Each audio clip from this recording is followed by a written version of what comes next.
तो हमें पता है कि अल्कोहल का मतलब, तुम्हें पता है अल्कोहल मतलब, अगर किसी भी एल्केन एल्कीन एल्काइन किसी भी हाइड्रोकार्बन में हम OH जोड़ देते हैं, ये OH फंक्शनल ग्रुप, तो उसका मतलब वो अल्कोहल हो जाता है।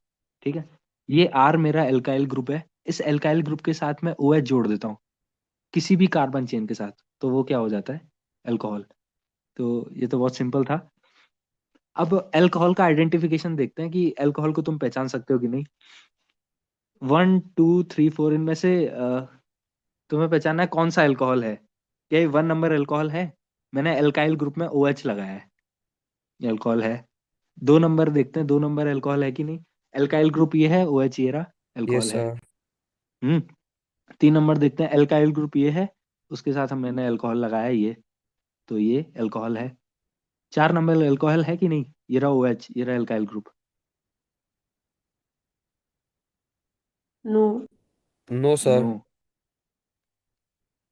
ये क्या है, कार्बोक्सिलिक एसिड। तो ये भी ध्यान रखना है कि हर कंपाउंड में OH जोड़ देने से अल्कोहल नहीं होता, है ना। ये अपना एल्काइल ग्रुप ये रहा, और इसके साथ ये कार्बोक्सिलिक एसिड जुड़ा हुआ है। तो फंक्शनल ग्रुप के बारे में पता होना चाहिए। फंक्शनल ग्रुप क्या क्या होते हैं, नाइट्रेट्स होते हैं, अल्कोहल्स होते हैं, एल्डिहाइड्स होते हैं, कीटोन होते हैं, कार्बोक्सिलिक एसिड्स होते हैं, है ना। तो अगर इसके बारे में थोड़ा थोड़ा आइडिया है तो हम अल्कोहल को पहचान सकते हैं। थोड़ी नेमिंग अगर तुम जानते हो तो थोड़ा नेमिंग के बारे में भी सीखेंगे। एक कार्बन का है यहाँ पे ये मेथ, एक कार्बन का है तो मेथ बोलेंगे, OH को ऑल बोलते हैं उसके प्रीफिक्स में, मेथेनॉल, है ना। एक कार्बन का है तो मेथ बोलेंगे, 2 कार्बन का है तो एथ। किसी भी कंपाउंड का नेमिंग करने से पहले हमें उसका सबसे लॉन्गेस्ट कार्बन चेन आइडेंटिफाई करना होता है। लॉन्गेस्ट कार्बन चेन कितने कार्बन की है, तो अभी तो अब काम नहीं है, लेकिन लॉन्गेस्ट कार्बन चेन हमें फाइंड करना होता है। और लॉन्गेस्ट कार्बन चेन से हमें रूट वर्ड मिलता है। रूट वर्ड मतलब जो हमें सबसे पहले लिखना है। लॉन्गेस्ट कार्बन चेन मुझे यहाँ 2 कार्बन की दिखी, तो इसका रूट वर्ड में लिखूंगा मेथ, और 2 कार्बन का एथ, ETH, एथेनॉल। क्योंकि OH के OH जब लगता है तो अल्कोहल के लास्ट में सफिक्स में ऑल लगता है ना। तो अब देखते हैं इसमें, इसमें लॉन्गेस्ट कार्बन चेन कितने कार्बन की लग रही है। रूल नंबर 1 है लॉन्गेस्ट कार्बन चेन आइडेंटिफाई करना। 3। 3। 3 देखा तो लॉन्गेस्ट कार्बन चेन ये हो गया। दूसरा इसका नाम बन सकता है कि 1 2 3, 3 कार्बन का है तो 1 2 3, 3 कार्बन का क्या होगा, प्रोप। प्रोप के साथ मिथाइल लगा है दूसरे कार्बन पे, और OH लगा है, तो हम क्या इसको बोलेंगे, 2 मिथाइल 2 हाइड्रोक्सी प्रोपेनॉल।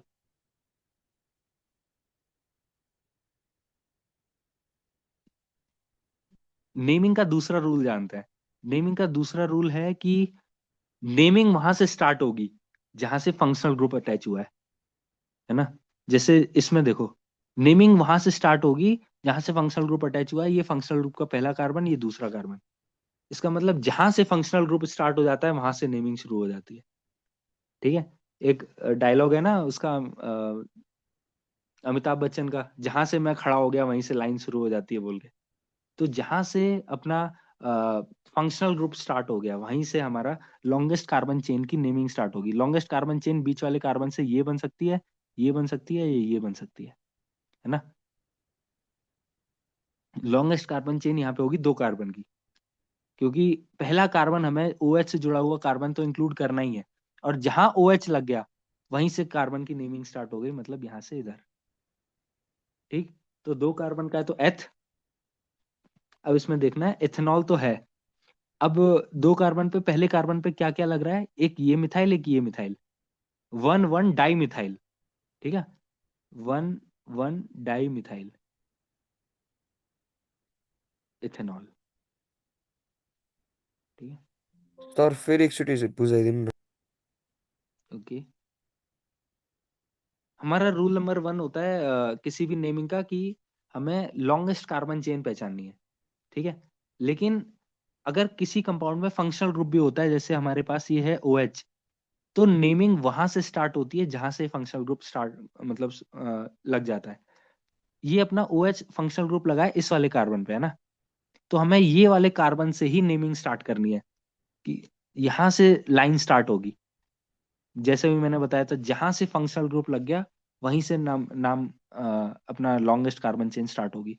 अगर मैं इस कार्बन से लॉन्गेस्ट चेन कार्बन स्टार्ट करता हूँ, तो या तो मैं 2 कार्बन इधर बना सकता हूँ, या तो मैं ऊपर बना सकता हूँ, या नीचे बना सकता हूँ। ठीक है, अगर यही OH में इधर लिखता है, एक सेकेंड, ये OH में इधर लिख देता OH, तो नेमिंग इस वाले कार्बन से स्टार्ट होती। ठीक है, 1 2 3 तभी हो जाता 3 कार्बन चेन का लॉन्गेस्ट कार्बन चेन। लेकिन मैंने बताया जहां से OH लग गया वहीं से नंबरिंग स्टार्ट हो जाएगी। ठीक है, OH अभी इधर है तो नंबरिंग स्टार्ट होगी 1 2, तो 2 कार्बन की अपनी चेन हो गई। 2 कार्बन की चेन को बोलते हैं इथेनॉल। इथेनॉल तो हो गया। अब इथेनॉल के फर्स्ट पोजीशन पे 2 मिथाइल ग्रुप लगे हुए हैं, तो 1 1 दोनों पोजीशन पे, फर्स्ट पोजीशन पे लगा हुआ है 1 1 डाई मिथाइल इथेनॉल। ओके, सो 2 डाइमिथाइल इथेनॉल से लिखना मिलता है ना। ठीक है, 2 डाई मिथाइल इथेनॉल लिखते हैं। तुम्हें क्या लगेगा कि दूसरे पोजीशन पे 2 मिथाइल लगे हुए हैं। सर अब त्यो चलो मैं नम्बर 2, सर त्यो नम्बरहरूले चाहिँ पोजिसन डिफाइन गर्ने हो। नंबर से पोजीशन डिफाइन होती है। ए अब ओके सर टू ओके। डाई मिथाइल इथेनॉल लिख देंगे तो हमें लगेगा अच्छा 1 कार्बन ये है, 2 कार्बन ये है, इसका मतलब दूसरे नंबर कार्बन पे 2 मिथाइल लगे हुए हैं, तो कंफ्यूजन हो जाएगा। अच्छा 1 पे लगा है कि 2 पे लगा है, तो इसलिए हमें मिथाइल की पोजीशन डिफाइन करनी होगी कि मिथाइल किस नंबर कार्बन पे लगा है। तो हम इसलिए 1 1 डाई मिथाइल इथेनॉल लिखते हैं। ठीक है, अब इस पे देखते हैं, इसमें भी 2 कार्बन है, 2 कार्बन है तो एथ, और कार्बोक्सिलिक एसिड के लिए लगता है ओइक एसिड, इथेनोइक एसिड।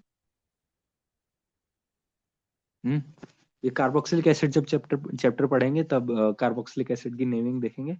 तो इथेनोइक एसिड हो गया है। तो बेसिक बेसिक आज मैंने बताया कि नेमिंग कैसे करना है। तो नेमिंग के लिए सबसे पहले हमें रूल्स पता होना चाहिए कि नेमिंग के रूल्स क्या होते हैं, सफिक्स क्या लगता है, प्रीफिक्स क्या लगता है।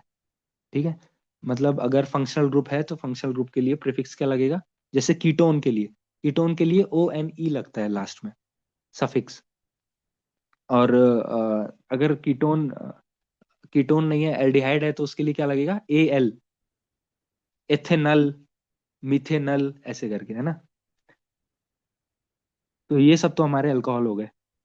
ये अल्कोहल है कि नहीं, इसमें भी OH जुड़ा हुआ है। एल्डिहाइड है, ये कैसे हम क्वेश्चन को दे के पता कर सकते हैं? क्या? क्वेश्चन दिया रहेगा तो अच्छा कैसे अच्छा, हाँ हाँ। एल्डिहाइड पता करेंगे कि ये एल्डिहाइड है?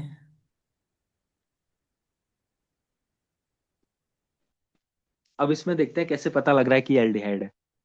ठीक है, अब इसके लिए और इसको, CH3CH2OH,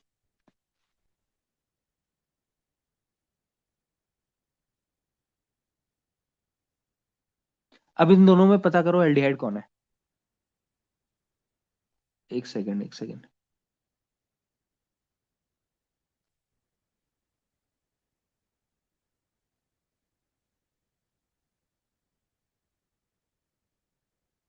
ये एल्डिहाइड में हमेशा COH फंक्शनल ग्रुप आता है, COH, डबल बॉन्ड O के साथ H जुड़ा रहेगा। अगर एसिड होता, कार्बोक्सिलिक एसिड, तो C double bond O OH होता, ये कार्बोक्सिलिक एसिड हो गया, है ना। अगर ये एल्डिहाइड हो तो COH ये वाला ग्रुप लास्ट में लगता है। ओके, अब ये तो सीधे सीधे पता लग रहा है कि ये अपना अल्कोहल है, OH लास्ट में जुड़ा हुआ है। एल्डिहाइड में COH लास्ट में जुड़ता है, एक ये C, ये O, ये H, C double bond OH। ठीक, अगर ये कार्बोक्सिलिक एसिड होता, C double bond OH last में जुड़ा होता, तो ये फंक्शनल ग्रुप अपना बन गया कार्बोक्सिलिक एसिड।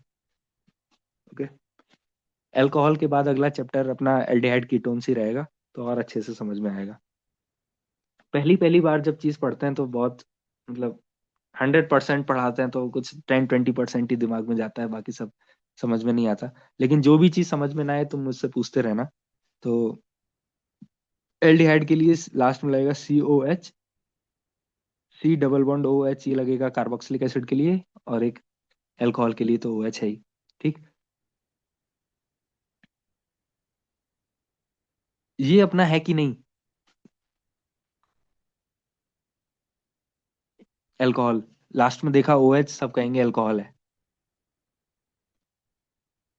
यहाँ पे ट्रिक क्वेश्चन है।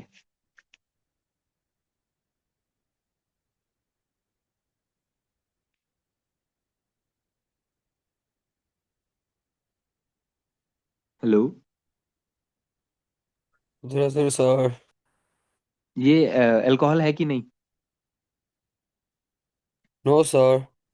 ये अल्कोहल नहीं है, क्योंकि इसमें NH2 भी जुड़ा हुआ है, अमाइनो ग्रुप भी जुड़ा हुआ है ना। अमाइनो OH इसके साथ जुड़ा हुआ है, तो ये अल्कोहल नहीं है। इसको थोड़ा और अच्छे से बनाते तो इसको ऐसे बना देता मैं, C डबल बॉन्ड O। अच्छा ठीक है, CHOH, ये भी सही है।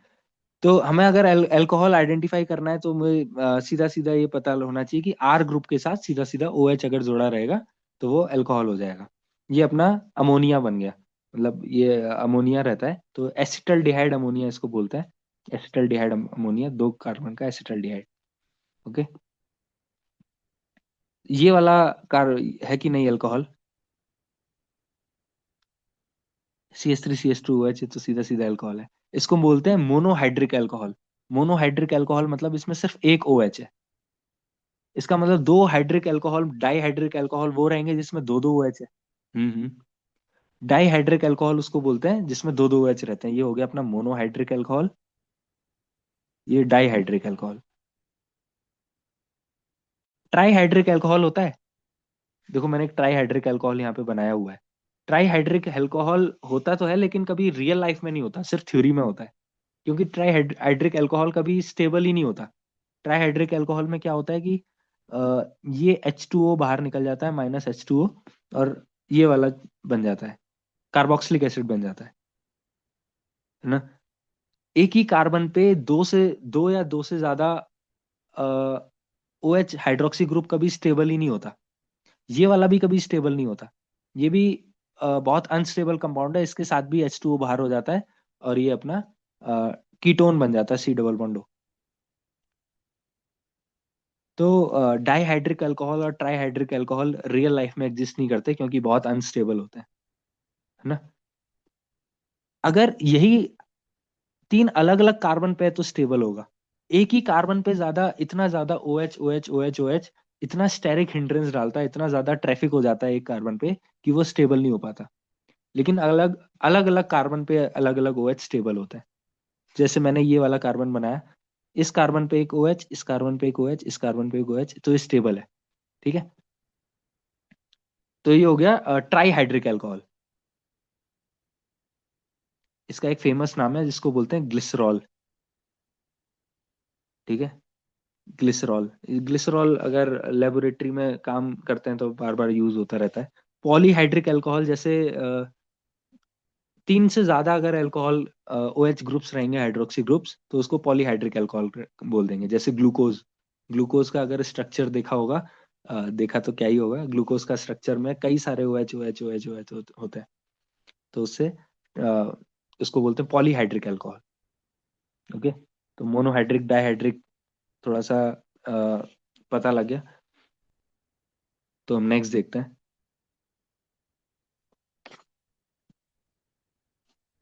फिनॉल का हमें नेमिंग करनी आती है। फिनॉल की कैसी नेमिंग करते हैं? फिनॉल तो हमें पता है कि ये होता है, इसके ऊपर OH लग गया, फिनॉल हो गया। लेकिन ये फिनॉल है कि नहीं, इसका आइडेंटिफिकेशन, ये फिनॉल है कि नहीं? फिनॉल तभी होगा जब बेंजीन ग्रुप के साथ हाइड्रोक्सी होगा। कल ही मैंने तुम्हें कहानी बताया था एक हाइड्रोक्सी और बेंजीन ग्रुप का। जब तक ये OH ग्रुप ये डायरेक्टली कनेक्टेड नहीं होगा बेंजीन रिंग से, तब तक उसको फिनॉल नहीं बोलेंगे। इसके बीच में कार्बन चेन आ गई, और मैंने बोला था जहां OH लग गया वहां से नेमिंग स्टार्ट हो गई। अगर मैं इसकी नेमिंग करूं तो पहला कार्बन है ये, तो इसका मतलब प्राइमरी कार्बन चेन सिर्फ एक कार्बन की है। जहां से OH लग गया वहीं से नेमिंग स्टार्ट करनी है। तो OH इधर लगा है प्राइमरी कार्बन पे, तो प्राइमरी कार्बन एक ही कार्बन का है, क्योंकि इसके बाद ये रिंग्ड स्ट्रक्चर है। ओके, तो इसका नाम हो जाएगा, क्या हो जाएगा? वन फर्स्ट कार्बन पे क्या लग रहा है? फिनाइल, फिनाइल ग्रुप को बोलेंगे वन फिनाइल मिथेनॉल। ओके, समझ में आया ये वाला? इसको देखते हैं सेम। मैंने बोला कि जहां OH लग गया वहीं से नेमिंग स्टार्ट हो जाएगी। इसका मतलब यहाँ पे नंबरिंग करेंगे, 1 नंबरिंग इस वाले कार्बन को, 2 नंबरिंग इस वाले कार्बन को। 1 नंबर के साथ ये फिनाइल ग्रुप लगा हुआ है तो बोलेंगे 1 phenyl ethanol, 1 phenyl ethanol. Okay, हमेशा ये देखना है कि OH किस कार्बन से जुड़ा हुआ है। OH जिस कार्बन से जुड़ा हुआ है उस कार्बन से लॉन्गेस्ट कार्बन चेन कितनी बड़ी हो सकती है, उसको हमें आइडेंटिफाई करना होता है। इस वाले हमें क्वेश्चन में देखा कि OH इस कार्बन पे लगा हुआ है, इस कार्बन से longest carbon chain, longest continuous carbon chain 2 carbon की हो सकती है, और 2 कार्बन का मतलब इथेनॉल। इथेनॉल में अब सेकंड पोजीशन पे अपना फिनाइल ग्रुप लगा है, तो 1 फिनाइल इथेनॉल। ओके, यही अगर फिनाइल में इधर लगा देता तो हो जाता है सर 1 2। ओके, क्या हुआ? सर এটা क्वेश्चन था। बनू। CH3 सिंगल बॉन्ड CH फिर सिंगल बॉन्ड फिर CH single bond CH single bond C double H और CH है उसके नीचे NO2 फिर एक और CH के नीचे Cl फिर एक और CH के नीचे CH3। इसका क्या होगा आंसर?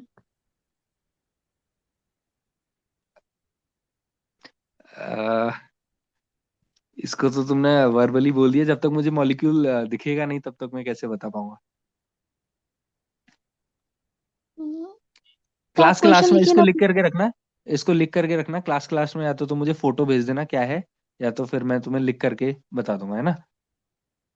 ठीक है सर। ओके, तो उसका आंसर भी देख लेंगे। तुम क्वेश्चन रेडी करके रखना, या तो उसका फोटो खींच के पठा देना, या तो फिर मुझे जब तक वो मॉलिक्यूल दिखेगा नहीं तब तक उसकी नेमिंग कैसे करेंगे? ओके। ठीक है। ओके, अब इसका देखते हैं। एक कंसेप्ट होता है विनाइलिक अल्कोहल और एलाइलिक अल्कोहल का। ठीक है, एलाइलिक अल्कोहल वो होता है OH से जुड़े हुए कार्बन के बगल वाले कार्बन पे अगर डबल बॉन्ड होता है तो उसको बोलते हैं एलाइलिक अल्कोहल। एलाइलिक अल्कोहल का मतलब OH जिस कार्बन से जुड़ा है उसके आगे वाले कार्बन पे डबल बॉन्ड, और OH वाले कार्बन पे अगर डबल बॉन्ड है तो उसको बोलते हैं विनाइलिक अल्कोहल। ठीक है, अलाइलिक अल्कोहल, अलाइलिक से ए से याद आएगा अलाइलिक अगाड़ी, इस वाले कार्बन जिस कार्बन से जुड़ा हुआ है उसके अगाड़ी वाले कार्बन पे डबल बॉन्ड। ओके, इससे तुम कंसेप्ट याद रख सकते हो कि OH के कार्बन के आगे वाले कार्बन पे, मतलब अगाड़ी वाले कार्बन पे अलाइलिक अल्कोहल होता है, और विनाइल वाला कार्बन सेम कार्बन पे अगर OH ग्रुप के सेम कार्बन पे अगर डबल बॉन्ड जुड़ा हुआ है तो उसको बोलते हैं विनाइलिक अल्कोहल। ओके, समझ में आया? इजी है। तो अब हमने नेमिंग हल्का हल्का देखा है, हालांकि नेमिंग हम डिटेल में पढ़ेंगे IUPAC चैप्टर में जो कि क्लास 11th में आता है। लेकिन अगर अब क्लास 11th कराएंगे तो तुम्हारा अब क्लास 12th का भी पढ़ना है, क्लास 11th का भी पढ़ना है, दोनों एक साथ कैसे हो पाएगा?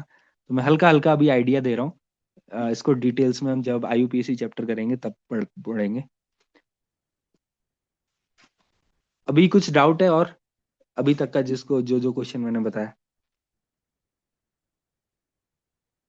आगे देखते हैं हम मेथड ऑफ प्रिपरेशन में कि हम अल्कोहल को बनाने के क्या क्या तरीके हो सकते हैं ना।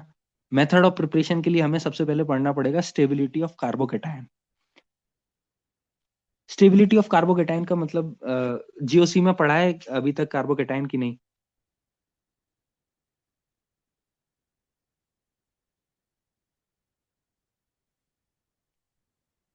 अभी GOC चैप्टर में अभी कार्बोकेटायन की स्टेबिलिटी के बारे में पढ़ा है कि नहीं?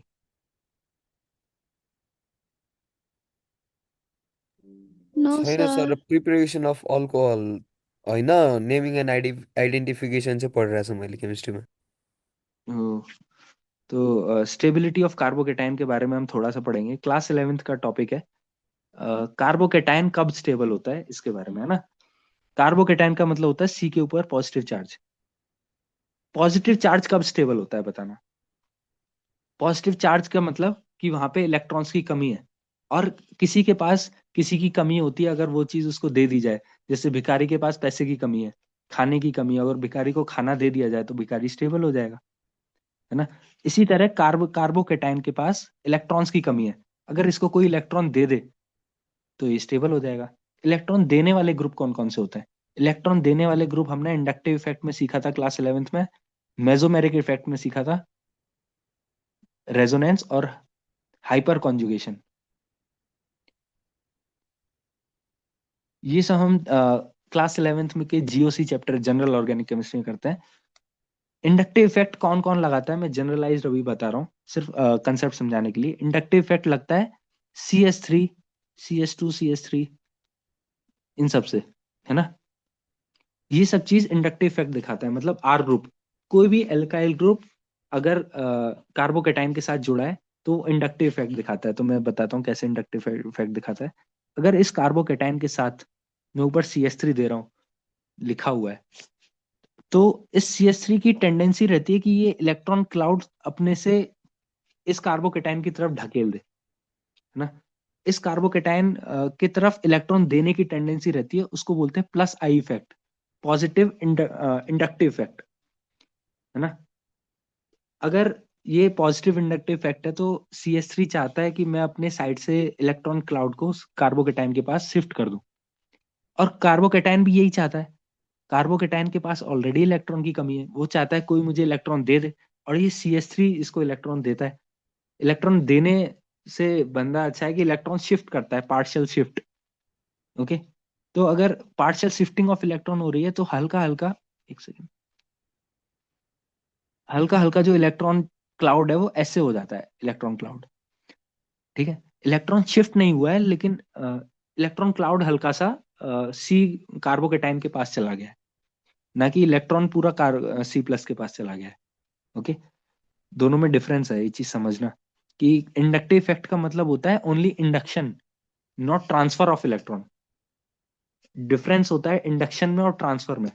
इंडक्शन का मतलब होता है कि जब आग जलती है तो तुम दूर से हाथ सेकते हो ना, और दूर से हीट मिल जाता है।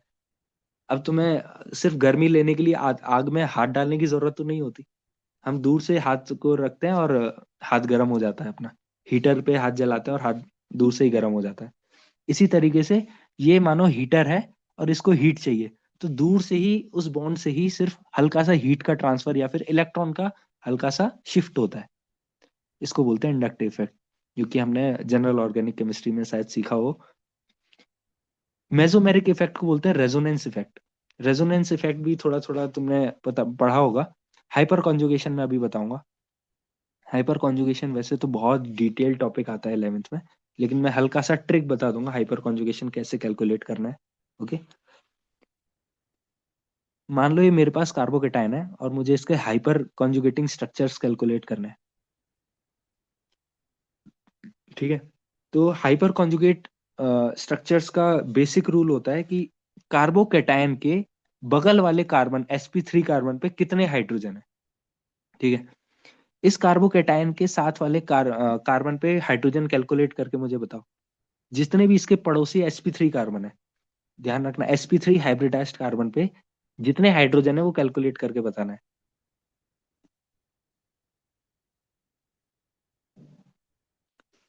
इसके पड़ोसी कार्बन मतलब एक ये हो गया अल्फा अल्फा कार्बन, एक ये हो गया अल्फा कार्बन, एक ये हो गया अल्फा कार्बन, मतलब पड़ोसी कार्बन।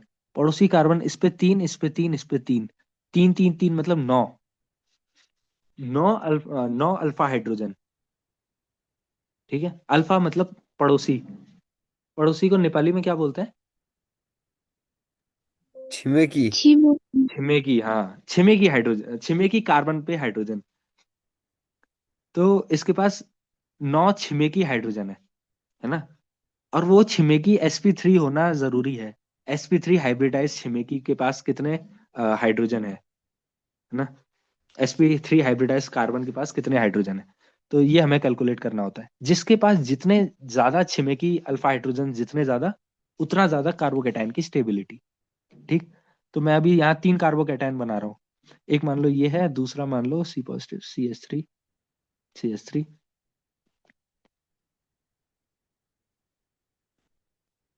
सबसे ज्यादा छिमेकी कार्बन पे अल्फा हाइड्रोजन किसके पास है? इसके पास हमने 9 अल्फा हाइड्रोजन काउंट किए थे। इसके पास देखो 3 इधर है, 3 इधर है, इसके पास मतलब 6 अल्फा हाइड्रोजन हो गए। इसके पास ओनली 3 अल्फा हाइड्रोजन है। तो सबसे ज्यादा स्टेबल कार्बोकेटाइन वो होता है जिसके पास सबसे ज्यादा अल्फा हाइड्रोजन होता है। इसका मतलब ये वाला कार्बोकेटाइन सबसे ज्यादा स्टेबल है। ठीक है, इस वाले कार्बोकेटाइन ये सबसे ज्यादा स्टेबल कार्बोकेटाइन है। तो कल को अगर कोई नेगेटिव चार्ज ढूंढता ढूंढता आया कि मुझे सबसे अच्छा कार्बोकेटाइन कहाँ पे मिल रहा है, तो ये नेगेटिव चार्ज वाला इधर जाएगा। ठीक है, न्यूक्लियोफाइल देख रहा है कि मुझे इलेक्ट्रोफाइल पे अटैक करना है, तो उसको सबसे स्टेबल कार्बोकेटाइन जहां मिलेगा वो वहां पे अटैक करेगा और यहाँ पे एक बॉन्ड बन जाएगा OH, जो भी न्यूक्लियोफाइल होगा।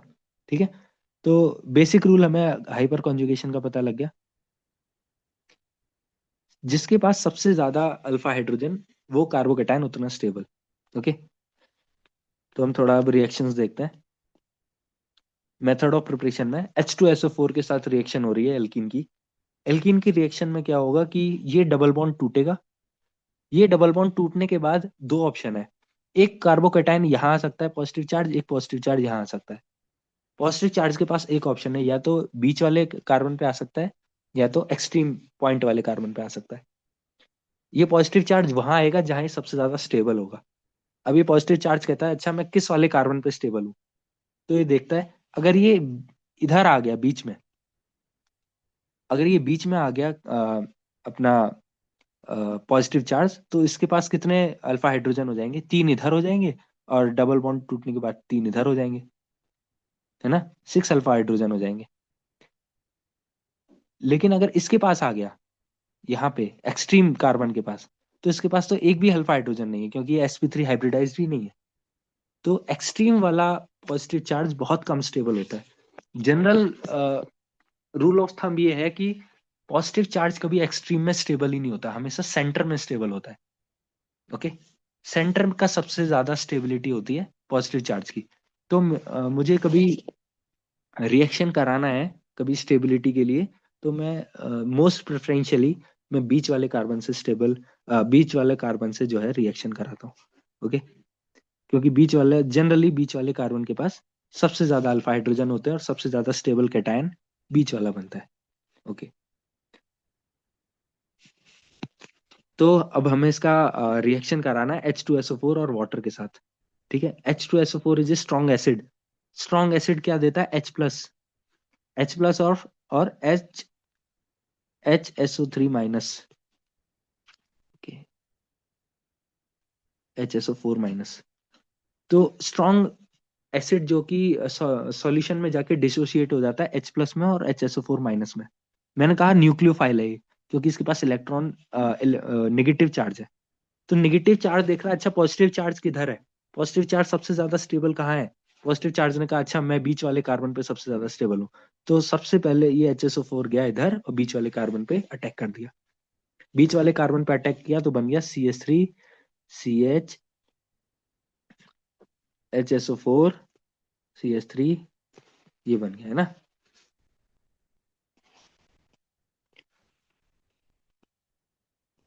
अब इसके साथ वाटर की रिएक्शन होती है। वाटर की रिएक्शन होती है तो OH जाकर के इसको रिप्लेस कर देता है HSO4 को और यहाँ पे बन जाता है OH। ओके, तो फाइनल हमें प्रोडक्ट याद करना है कि OH को हमें उस वाले कार्बन पे जोड़ना है जहाँ पे कार्बोकेटाइन सबसे ज्यादा स्टेबल हो, मोस्ट प्रेफरेंशियली बीच वाले कार्बन पे। CH3 CH2 और पानी के साथ रिएक्शन करके HSO4 रिप्लेस हो गया OH के साथ, तो OH CH3। ओके, बुझे हो सबेले? तो अब आगे की बुझिया ज्यादातर सर। रिएक्शन इजी आगे की ज्यादातर रिएक्शन अब इजी हो जाएगी, क्योंकि हमें पता है कि मोस्ट स्टेबल कार्बोकेटाइन सेंटर में बनता है या फिर वहां पे बनता है जहां सबसे ज्यादा अल्फा हाइड्रोजन होता है। अल्फा हाइड्रोजन जहां सबसे ज्यादा कार्बोकेटाइन की स्टेबिलिटी वहां ज्यादा, और न्यूक्लियोफाइल वहीं अटैक करेगा और प्रोडक्ट भी वही बनेगा। ओके, दूसरा रिएक्शन देखो, हमने एसिड डाला है और H2O डाला है। तो हमें पता है एसिड और H2O के साथ रिएक्शन कैसी होगी, जैसे हमने अभी किया। H2SO4 एसिड था और H2O हमने बाद में डाला था। ठीक है, एसिड H2O के साथ रिएक्शन कैसे होती है? स्टेबिलिटी ऑफ कार्बोकेटाइन पहचान करके। स्टेबिलिटी ऑफ कार्बोकेटाइन कैसे पहचानेंगे? जब इसका बॉन्ड टूटेगा और हम देखेंगे कार्बोकेटाइन किस वाले कार्बन पे स्टेबल है। कार्बोकेटाइन मैंने भी बोला बीच वाले कार्बन पे सबसे ज्यादा स्टेबल होता है। बीच वाले कार्बन को बोलें या फिर उस वाले कार्बन को बोलें जिसके पास सबसे ज्यादा अल्फा हाइड्रोजन होता है। बीच वाले कार्बन पे एक 3 अल्फा हाइड्रोजन यहाँ, 3 अल्फा हाइड्रोजन यहाँ। ठीक है, तो बीच वाले कार्बन के साथ हम रिएक्शन करा देते हैं तो OH जुड़ जाएगा बीच वाले कार्बन पे, CH3 COH CH3 CH3। Okay, easy की डाउट छबने तुम्ही शोधी आला है। फिर से एक क्वेश्चन आ नहीं गया, नहीं अब देखना सर। अब बहुत इजी चल रहा है। एक क्वेश्चन और आ गया। इस क्वेश्चन से मुझे अपना एक मेरी मेडिसिन वार्ड में पोस्टिंग थी तो एक चीज याद आ गई। हॉस्पिटल में पेशेंट्स आते हैं ना, यहाँ पे धूलीखेल हॉस्पिटल में, तो हम सब जाते हैं डॉक्टर से उनकी हिस्ट्री लेने पेशेंट्स की। तो पेशेंट्स आते हैं तो हम डॉक्टर लोग अच्छा क्या हुआ डॉक्टर साहब, उनको क्या चीफ कंप्लेंट्स है, आपको क्या के गारो बहरावन हुआ, ऐसे करके सोचते हैं। तो पेशेंट्स बोलते हैं नहीं नहीं डॉक्टर साहब, हमें आपको नहीं दिखाना, हमें बड़े डॉक्टर साहब को दिखाना है। कह रहे बड़े डॉक्टर साहब, डॉक्टर नहीं तो है, बोलो। कि नहीं नहीं आपको नहीं दिखाना, आपको नहीं दिखाना, बड़े डॉक्टर को दिखाना है। उसके पास ऑप्शन था ट्रीट होने का इंटर्न डॉक्टर से या मेडिकल ऑफिसर से, लेकिन फिर भी वो मना कर देता है उनको, क्योंकि उसके पास एक और ऑप्शन है कि बड़े डॉक्टर को दिखाऊंगा, कंसल्टेंट को दिखाऊंगा, रेसिडेंट को दिखाऊंगा, है ना। ऐसी कार्बोकेटाइन के पास अगर ऑप्शन होता है कि मैं और स्टेबल हो जाऊं, तो वो ऑप्शन लूज नहीं करता कभी, है ना। जैसे तुम्हारे घर पे पेशेंट होंगे तो कोई अगर घर पे ना हो वैसे तो, लेकिन अगर होते हैं तो हम सोचते हैं सबसे बड़े वाले डॉक्टर को दिखाना है। हॉस्पिटल में आके बोलते हैं अरे आपको नहीं दिखाना, सबसे बड़े वाले डॉक्टर को दिखाना है ना। तो ऐसे ही देखना इधर क्या हुआ, ये वाला अगर बॉन्ड टूटेगा तो इसके पास दो ऑप्शन है, एक यहाँ पे पॉजिटिव चार्ज, एक इधर पॉजिटिव चार्ज। और मैंने कहा कि वो पॉजिटिव ज्यादा स्टेबल होता है जिसके सेंटर में अल्फा हाइड्रोजन, मतलब जो कि सेंटर में होता है और अल्फा हाइड्रोजन ज्यादा होता है ना। अगर यहाँ पे पॉजिटिव चार्ज बनेगा तो एक अल्फा हाइड्रोजन इधर, और इधर रिएक्शन के बाद 3 अल्फा हाइड्रोजन हो जाएंगे ना। तो एक इसके पास चॉइस है कि इसके पास यहाँ पे आने का, लेकिन ये पॉजिटिव चार्ज यहाँ पे बैठा बैठा इस कार्बन को देख रहा है, सोच रहा है कि अगर मैं इस कार्बन के पास चला जाऊंगा तो मेरे पास इधर तीन और यहाँ भी 2 हो जाएंगे, है ना। तो इस कार्बोकेटाइन को लालच आ गया कि वैसे तो यहाँ पे स्टेबल है, लेकिन और स्टेबिलिटी अचीव करने के लिए ये यहाँ पे शिफ्ट हो सकता है, शिफ्टिंग ऑफ कार्बोकेटाइन, इसको बोलते हैं कार्बोकेटाइन रीअरेंजमेंट। तो यहाँ पे शिफ्ट होकर के और ज्यादा स्टेबल हो सकता है, क्योंकि यहाँ पे तो इसके पास 6 अल्फा हाइड्रोजन हो जाएंगे। तो ये कार्बोकेटाइन शिफ्ट होकर के इस पे आ जाता है और ये हाइड्रोजन शिफ्ट होकर के यहाँ चला जाता है। तो कार्बोकेटाइन की फाइनल पोजीशन ये बनती है CH3 C positive CH3 CH2 CH3। ये देखा, तो ये समझ में आ गया। अब जाकर के इस पे हाइड्रोजन का अटैक होगा, OH का। H2O पानी में डिसोशिएट होता है H+ और OH नेगेटिव में। OH नेगेटिव एक न्यूट्रोफाइल है। न्यूट्रोफाइल ने देखा कि सबसे ज्यादा पॉजिटिव स्टेबल कहाँ पे है, बीच में, है ना, इधर। इसीलिए हम बोलते हैं कि 3 degree carbon are more stable carbon, है ना। 3 degree carbon are most stable of all in the organic chemistry. अगर 3 डिग्री कार्बन अगर दिख गया तो उससे जल्दी रिएक्शन कोई भी नहीं देता। हम आगे ल्यूकास रिएजेंट की बात करेंगे, ZnHCl ल्यूकास रिएजेंट, वो हर चैप्टर में आता है। उसमें हाइड्रोकार्बन्स में भी आएगा और एल्कोहल फिनॉल में भी है, हेलो एल्कीन हेलो एरीन में भी है। तो ज्यादातर ल्यूकास रिएजेंट में भी होता है कि 3 डिग्री कार्बन सबसे पहले रिएक्शन दे देते हैं, क्योंकि 3 डिग्री कार्बन के पास सबसे ज्यादा अल्फा हाइड्रोजन होता है। तो इसी के साथ अगर रिएक्शन हो जाएगा तो हमारा फाइनल प्रोडक्ट बन जाएगा, OH इधर आ जाएगा और हमारा फाइनल प्रोडक्ट ये बन गया। आया समझ में? तो हमने सीख लिया कि एसिड के साथ कैसे रिएक्शन करनी है। एसिड के साथ कोई एल्कीन की रिएक्शन होगी तो हमें सबसे मोस्ट स्टेबल कार्बोकेटाइन बनाना है। अगर मोस्ट स्टेबल कार्बोकेटाइन 1 रीशिफ्टिंग में बन रहा है तो बनाना है, ऐसा नहीं कि बहुत लंबी चेन है और कार्बोकेटाइन को जंप करके स्टेबल होना पड़ रहा है। एक एग्जांपल से बताता हूँ। CH3 CH CH3 CH2 CH2, ठीक है। इस एग्जांपल को देखते हैं। ये कार्बोकेटाइन इधर बना, अब ये कार्बोकेटाइन सोच रहा हूँ कि इधर आ जाए, इसके बीच में एक कार्बन बीच में हिंड्रेंस डाल रहा है, तो इस कार्बन को ये जंप नहीं कर सकता, ठीक है। रीअरेंजमेंट कार्बोकेटाइन का तभी होता है जब हर स्टेप पे गेन ऑफ अल्फा हाइड्रोजन हो, हर स्टेप में प्रॉफिट हो।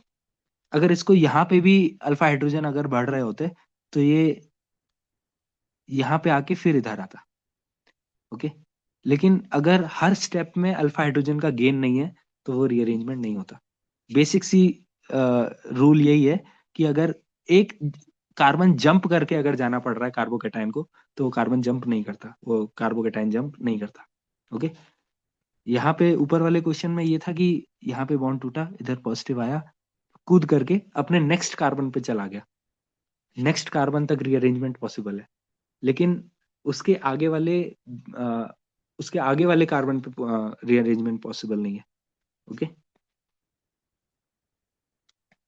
तो रूल समझ गए ना बेसिक। नेक्स्ट आते हैं हाइड्रोबोरेशन ऑक्सीडेशन रिएक्शन पे। हाइड्रोबोरेशन ऑक्सीडेशन बहुत बड़ा रिएक्शन होता है, बहुत बड़ा ना। तो मैं इसको बहुत छोटा रिएक्शन करके बता रहा हूँ कि इतना बड़ा रिएक्शन, इतनी बड़ी मैकेनिज्म नहीं चाहिए। सी के पेपर में तो सिर्फ 4 ऑप्शन आएंगे और तुम्हें एक मारना पड़ेगा ना, एक राइट ऑप्शन होगा तो वो करना पड़ेगा। तो हाइड्रोबोरेशन ऑक्सीडेशन में मैंने HBOB इतना छोटा पता है क्यों बनाया? क्योंकि B का काम नहीं है इसमें। हमें हाइड्रोबोरेशन ऑक्सीडेशन में OH जोड़ना है, और OH कैसे लिखा हुआ है? उल्टा OH दिख रहा है, OH उल्टे पोजीशन में लिखा हुआ है। तो इससे मैं ये सिग्निफाई करना चाहता हूँ कि हाइड्रोबोरेशन ऑक्सीडेशन में उल्टा OH जोड़ना होता है। हम सीधा OH कैसे जोड़ते थे? सीधा OH जोड़ता था वहां पे जहां पे कार्बोकेटाइन सबसे ज्यादा स्टेबल होता है। इसका मतलब सीधा सीधा हमने OH जोड़ दिया, ठीक है। देखा फाइनल, कार्बोकेटाइन जहां सबसे ज्यादा स्टेबल वहां हमने OH जोड़ दिया। उल्टा OH कैसे जोड़ना है? उल्टा OH हमें ऐसे जोड़ना है जहां कार्बोकेटाइन अनस्टेबल है वहां जोड़ना है, ठीक है। उल्टी पोजीशन पे OH। ये B2H6 लिखा है, इस पे बिल्कुल दिमाग नहीं लगाना है, इसका मतलब ये हाइड्रोबोरेशन ऑक्सीडेशन रिएक्शन है, ओके। अब इसका फाइनल प्रोडक्ट बनाना है हमें CH3CH। इस वाले पे कार्बोकेटाइन स्टेबल होता, लेकिन हमें HBO रिएक्शन उल्टी चलती है। उल्टा मतलब जहां पे स्टेबल नहीं है वहां पे बनाना है, ठीक है। इसको बोलते हैं एंटी मार्कोनिकोव रूल। अगर हम स्टेबल कार्बोकेटाइन पे प्रोडक्ट बना रहे हैं तो उसको बोलते हैं मार्कोवनिकोव रूल, और अगर अनस्टेबल कार्बन पे अगर हम प्रोडक्ट बना रहे हैं तो उसको बोलते हैं एंटी मार्कोवनिकोव रूल। तो यहाँ पे हमें CH2 CH3 OH। कोई doubt? Yes, sir. The doubt It was a hydroboration oxidation reaction में हमें OH जो न्यूक्लियोफाइल है उसको उल्टा जोड़ना होता है, ठीक है। इसलिए देखो मैंने इंडिकेशन भी दिया हुआ है उल्टा जोड़ने का कि HBO को मैंने HBO में O बाद में आता है, H पहले आता है ना। OH मैंने उल्टा तरीके से सिग्निफाई किया है क्योंकि जहां पे कार्बोकेटाइन स्टेबल है वहां पे प्रोडक्ट नहीं बनाना, उल्टा बनाना है। ये पता कैसे लगेगा कि हमें उल्टा रिएक्शन करना है? ये B2H6 देख के, ठीक है। B2H6 हमें कैटलिस्ट अगर दिख जाए तो हमें पता लग जाएगा कि हम HBO रिएक्शन कर रहे हैं, और HBO रिएक्शन में OH उल्टा जोड़ता है, ओके।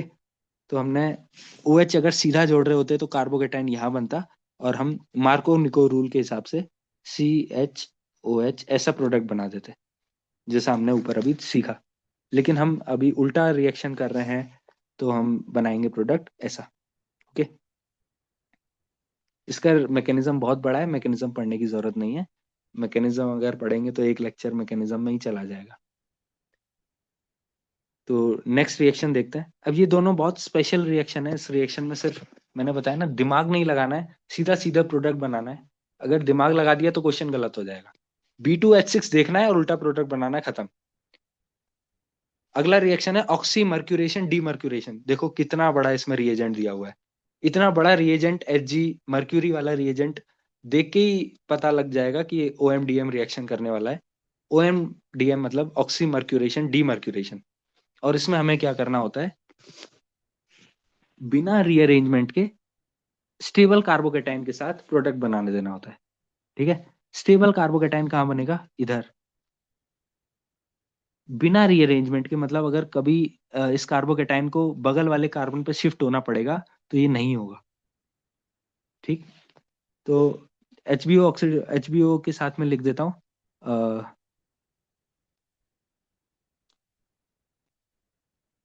उल्टा प्रोडक्ट। ओके, सीधा प्रोडक्ट मिलता है हमें स्टेबल कार्बोकेटाइन के साथ OH जोड़ने से।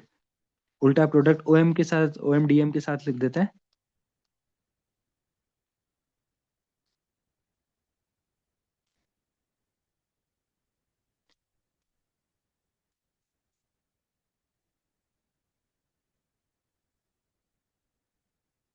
सुल्टा प्रोडक्ट विदाउट रीअरेंजमेंट है ना। सुल्टा प्रोडक्ट कैसे बनेगा, सुल्टा प्रोडक्ट हमें बनाने की ट्रिक आती है। हम कार्बोकेटाइन की स्टेबिलिटी देखते हैं और कार्बोकेटाइन मोस्ट प्रोबेबली बीच में ही स्टेबल होता है। और बीच में स्टेबल होता है तो हमें देख लेना है CH3 COH H CH3, बीच में स्टेबल बनाना है। सुल्टा प्रोडक्ट विदाउट रीअरेंजमेंट, इसका मतलब अगर इसको अल्फा हाइड्रोजन इसके बगल वाले कार्बन पे ज्यादा भी मिलेंगे तो ये जाएगा नहीं। HBO रिएक्शन और ये दोनों याद हो गई। सिर्फ रिएजेंट देखना है, B2H6 दिख गया तो HBO करना है। इतना बड़ा रिएजेंट दिख गया विद मर्क्यूरी HgOAc। ठीक है, टेट्राहाइड्रोफ्यूरान THF, टेट्राहाइड्रोफ्यूरान इसका पूरा नाम है। ये अगर दिख गया तो सुल्टा प्रोडक्ट विदाउट रीअरेंजमेंट। ओके, सीधा सीधा। तो हमने अभी तक दो रूल देखे मेथड ऑफ प्रिपरेशन में। एक एल्कीन का हमने एसिड हाइड्रोलाइजेशन कराया, एसिड के साथ हमने वाटर डाला और एल्कीन का डबल बॉन्ड तोड़ के जहां पे सबसे ज्यादा स्टेबल कार्बोकेटाइन बन रहा था वहां पे हमने प्रोडक्ट बना दिया। अभी फिर उसके बाद देखा हमने हाइड्रोबोरेशन, जहां पे B2H6 से हमें पता लग गया था कि हाइड्रोबोरेशन ऑक्सीडेशन रिएक्शन है, तो इसी के साथ हमने उल्टा प्रोडक्ट बना दिया था। OMDM के साथ हमने क्या किया, सर कार्बोकेटाइन इसका जहां पे एक सबसे नंबर थोड़ा बताइए ना। किसका, इसी का एक नंबर है। ये एल्किन वाला। हो सर। एल्कीन वाले में ये समझ में आया कि कार्बोकेटाइन स्टेबल कहाँ पे होता है और क्यों होता है।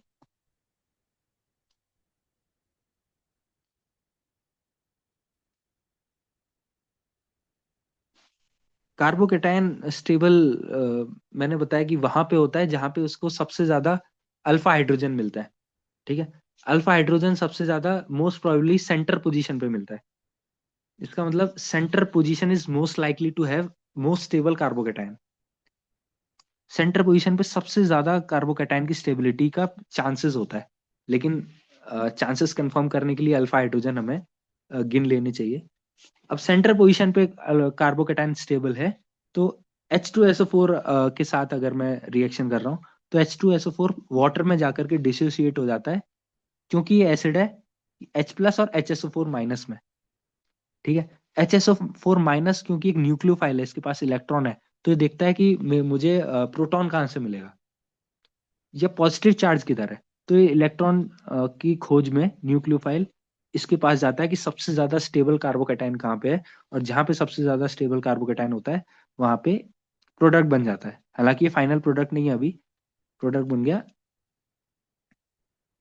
ये।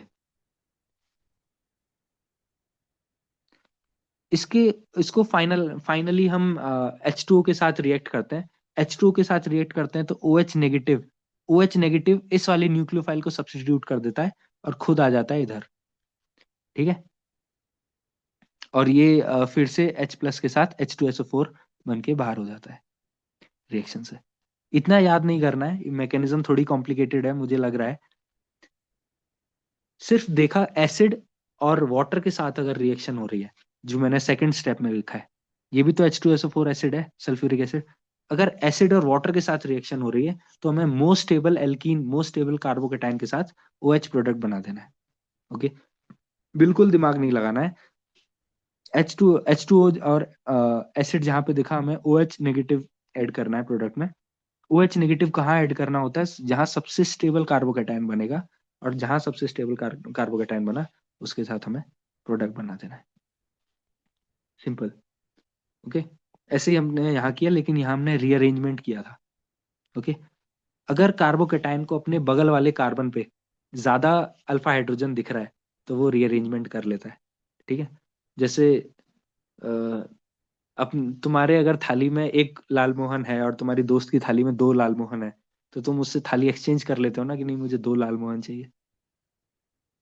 ऐसे ही ये कार्बोकेटायन देखता है कि अच्छा मेरे पास तो एक ही अल्फा हाइड्रोजन है, लेकिन मेरे छिमेकी कार्बन के पास तो 3 अल्फा हाइड्रोजन है, तो एक कार्बोकेटायन उठ करके उसके पास चला जाता है। Simple rule. लेकिन ये रूल कहाँ नहीं लगता? OMDM रिएक्शंस में, oxy mercuration D mercuration reaction में विदाउट रीअरेंजमेंट प्रोडक्ट बनाना होता है। ओके, हालांकि इसमें रीअरेंजमेंट करने की नौबत ही नहीं आई। तो आगे बढ़ते हैं। हमने अभी 3 तरीके देखे, एक एल्कीन का एसिड हाइड्रोलाइजेशन, दूसरा देखा हाइड्रोबोरेशन ऑक्सीडेशन, तीसरा देखा ऑक्सीमर्क्यूरेशन डीमर्क्यूरेशन रिएक्शन, जिसमें हमने तीनों के साथ प्रोडक्ट बनाए।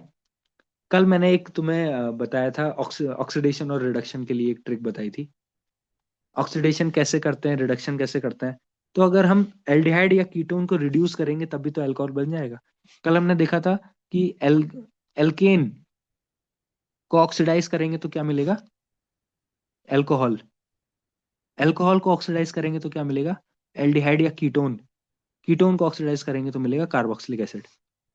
यही अगर हम स्टेप बाय स्टेप रिड्यूस करते जाएं तो कार्बोक्सिलिक एसिड को रिड्यूस करेंगे तो बनेगा एल्डिहाइड और कीटोन, कीटोन को रिड्यूस करेंगे तो बनेगा अल्कोहल, अल्कोहल को रिड्यूस करेंगे तो बनेगा एल्केन। हालांकि हमारे पास रिड्यूसिंग एजेंट होना चाहिए, इतने सारे मैंने रिड्यूसिंग एजेंट ही तो लिखे हैं। ठीक है, हालांकि मैंने रिड्यूसिंग एजेंट कल भी बताए थे, प्लेटिनम, प्लेडिनम और निकल के साथ हाइड्रोजन, ये most commonly used reducing agent है। रिड्यूसिंग एजेंट का बाप, रिड्यूसिंग एजेंट का बुआ कल मैंने बताया था lithium aluminium hydride, LiAlH4। Okay, आज 2-3 मैं और नए नए रिड्यूसिंग एजेंट लेके आया हूँ, NaBH4, NaH और ZnHCl। ओके, ZnHCl हमने देखा था ल्यूकास रिएजेंट में भी यूज होता है। NaH को एक NaH के साथ अगर हम कैटलिस्ट को यूज करते हैं तो उसको बोलते हैं डार्जन रिएक्शन। ओके, इसका स्पेसिफिक नाम है डार्जन रिएक्शन। बाकी तो मैंने कल इसका सारा चीज बता ही दिया था।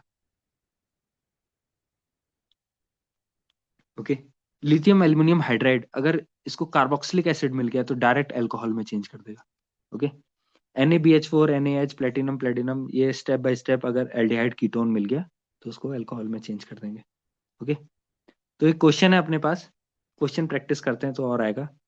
H2 और निकल, हाइड्रोजन के साथ निकल, प्लेटिनम, प्लेटिनम, ये अगर तीनों मेटल मिल जाते हैं तो हमें पता है कि हमें करना है रिडक्शन। सामने दिख गया एल्डिहाइड COH, एल्डिहाइड। ठीक है, एल्डिहाइड के साथ हमें रिडक्शन करना है तो पहले से ही माइंड में है कि अल्कोहल बनाना है। अल्कोहल कैसे बनाना है मैं ट्रिक बता देता हूँ। हमारे पास 2 हाइड्रोजन है ना, एक हाइड्रोजन मैं इधर लिखता हूँ, एक हाइड्रोजन इधर लिखता हूँ। इस बॉन्ड को तोड़ेंगे, एक हाइड्रोजन इसको दे देंगे, एक हाइड्रोजन इसको दे देंगे। ठीक, तो देखते हैं क्या बनेगा प्रोडक्ट। CH3CO, इसके पास एक हाइड्रोजन आया था तो OH, नीचे के पास एक हाइड्रोजन आया था तो H, और H। ठीक, ये बन गया हमारा फाइनल प्रोडक्ट। फाइनल प्रोडक्ट में हमने एक हाइड्रोजन O को दिया, एक हाइड्रोजन कार्बन को दिया, और दोनों को हाइड्रोजन के साथ हमने प्रोडक्ट बना दिया। ये प्रोडक्ट क्या बना? CH3CH2OH। ठीक है, एथेनॉल। ओके, ये अपना प्रोडक्ट बन गया। सेकंड क्वेश्चन प्रैक्टिस करते हैं, सेम जो कंसेप्ट हमने माथी वाले क्वेश्चन में लगाया वही लगाते हैं। 2 हाइड्रोजन है अपने पास, एक ऊपर लिखते हैं एक नीचे लिखते हैं। ये बॉन्ड तोड़ के एक हाइड्रोजन ऊपर देंगे, एक हाइड्रोजन नीचे देंगे, देखते हैं क्या प्रोडक्ट बनेगा। CH3COH HCH3। ओके, तुम एक ट्रेंड देख रहे हो, प्राइमरी एल्डिहाइड के रिडक्शन से बनता है प्राइमरी अल्कोहल, और कीटोन की रिडक्शन से बनता है सेकेंडरी अल्कोहल। देख रहे हो, ये कीटोन है। कीटोन कैसे पता लगेगा कि ये कीटोन है? कीटोन जनरली दो आर ग्रुप के बीच में C double bond O carboxyl group होता है, ठीक है। कार्बोक्सिल ग्रुप मतलब ये, कार्बोक्सिल ग्रुप मतलब सी डबल बॉन्ड ओ, ये रहता है दो एल्काइल ग्रुप के बीच में, ठीक है। और एल्डिहाइड में क्या है, एल्डिहाइड देखते हैं। एल्डिहाइड में अपना एक कार्बन ग्रुप है, एक एल्काइल ग्रुप है, एक हाइड्रोजन है, ठीक। और ये अपना कार्बोक्सिल ग्रुप एक एल्काइल ग्रुप के बीच में रहता है, ओके। कीटोन जनरली हमें देता है 2 डिग्री अल्कोहल, और aldehyde generally gives 1 degree alcohol, primary alcohol, okay. आगे बढ़े। लिथियम एल्युमिनियम हाइड्राइड LiAlH4, अगर इसके साथ हमें करना है तो हमें पता है कि ये कार्बोक्सिलिक एसिड है, और लिथियम एल्युमिनियम हाइड्राइड को बोलते हैं कि रिडक्शन का बुआ, रिड्यूसिंग एजेंट का बाप। रिड्यूसिंग एजेंट का बाप हमने पढ़ा था लिथियम एल्युमिनियम हाइड्राइड, और ऑक्सीडाइजिंग एजेंट का बाप हमने पढ़ा था KMnO4, याद है। तो KMnO4 के साथ अगर हम करते हैं ऑक्सीडेशन, लिथियम एल्युमिनियम हाइड्राइड के साथ हम करेंगे रिडक्शन। रिडक्शन करके कार्बोक्सिलिक एसिड को हमें बनाना है एल्कोहल, तो एल्कोहल बनाते हैं CH3CH2OH, दो कार्बन का कार्बोक्सिलिक एसिड, दो कार्बन का alcohol, okay, simple,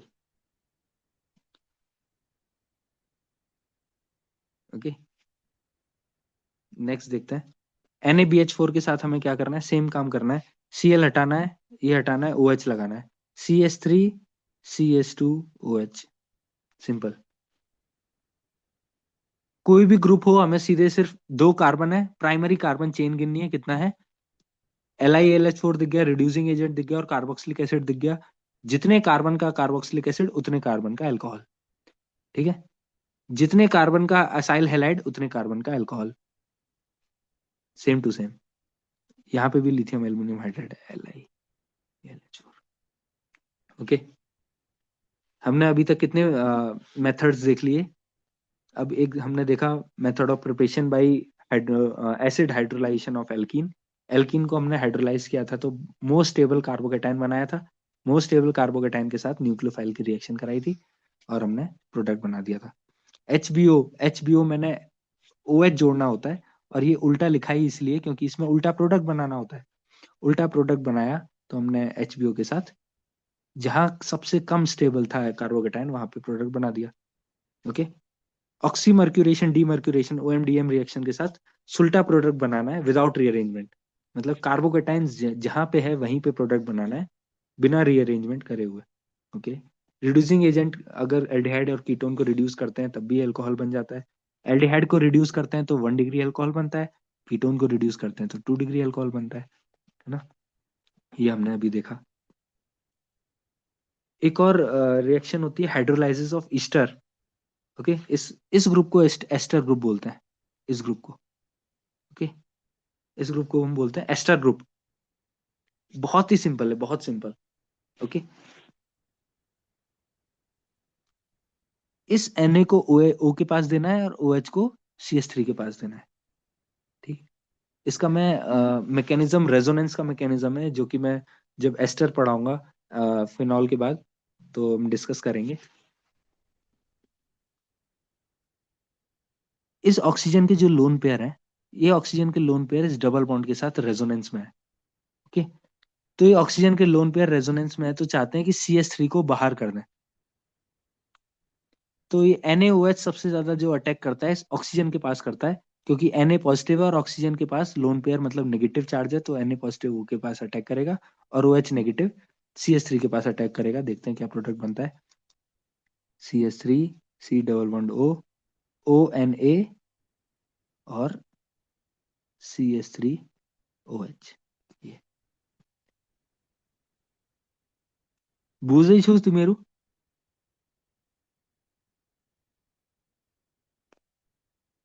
hello Yes, sir. बूझी छूनी। तो हाइड्रोलाइसिस ऑफ एस्टर थोड़ा सा मुझे लगा कि ट्रिकी है, सिंपल है, ज्यादा ट्रिकी नहीं है। इस Na पॉजिटिव को हमें इस O के साथ अटैच करना है और इस OH को CH3 के साथ अटैच करना है, इतना सा काम खत्म, ओके। कल भी हमने सेम चीज किया था, तो फिनॉल की जब हमने रिएक्शन कराया था एसिड से। जब फिनॉल के साथ OH होता है और ये NaOH के साथ रिएक्ट करता है, तो ये Na इसके पास जाता है और OH H इसके पास जाता है ना। तो फिर प्रोडक्ट बन जाता है फिनॉल के साथ ONA सॉल्ट और H2O। सेम चीज हमने कल भी किया था, वही चीज हम आज भी कर रहे हैं। हाइड्रोलाइसिस ऑफ एस्टर के साथ ये बन गया हमारा अल्कोहल। एसिड के साथ कैसे करना है, एसिड हाइड्रोलाइसिस। आज के लिए बहुत हो गया क्या, ये आगे करें कंटिन्यू?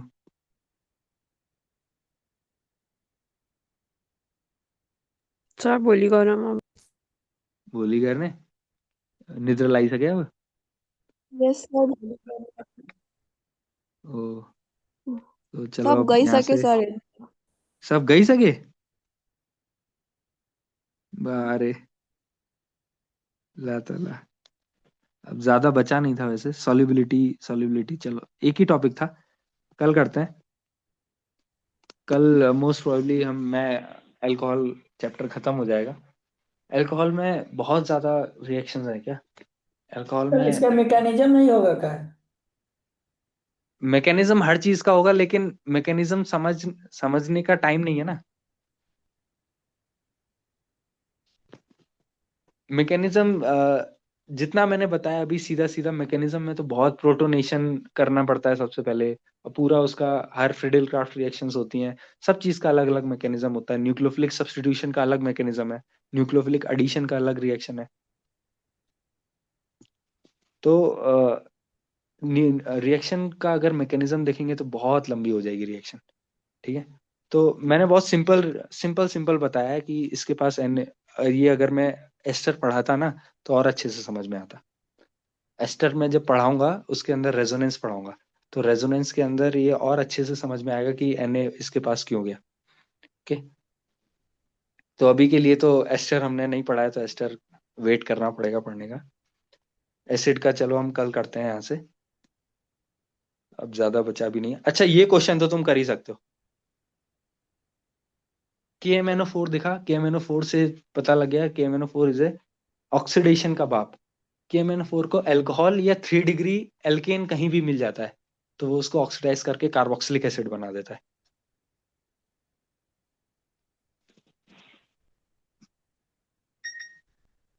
कार्बोक्सिलिक एसिड इसका बना सकते हो, इजी है। सिर्फ इसका क्या करना है,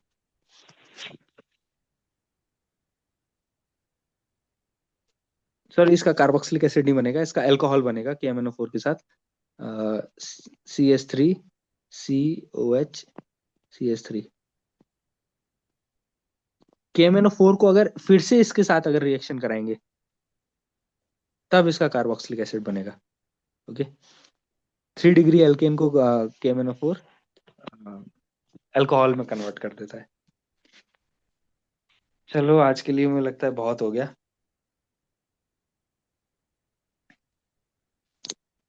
ला तो